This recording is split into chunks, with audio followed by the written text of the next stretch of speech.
But then it goes into this part where I kind of like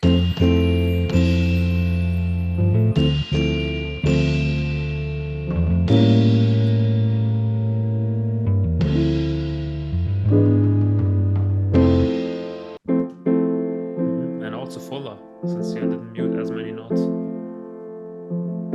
yep, and that's the other reason for it too. Of course, you know, the bells are doing the bell thing, and then the bass line is just really holding down the roots. It's really just as simple me replaying the roots on the piano.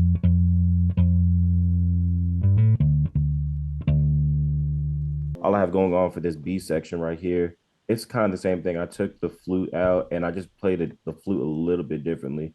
I kind of wanted the flute to talk to the piano. So, and then the bass is doing a whole like octave situation, like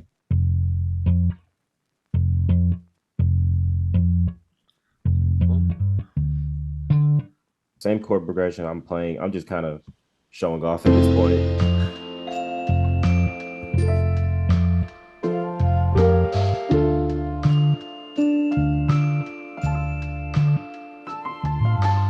They're like the bells and the whistle are talking.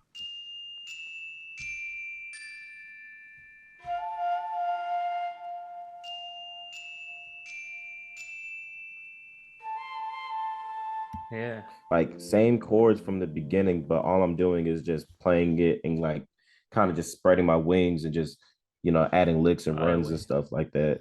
Yeah, pretty much because we're already in spring. So like I'm thinking about birds and things like that. So like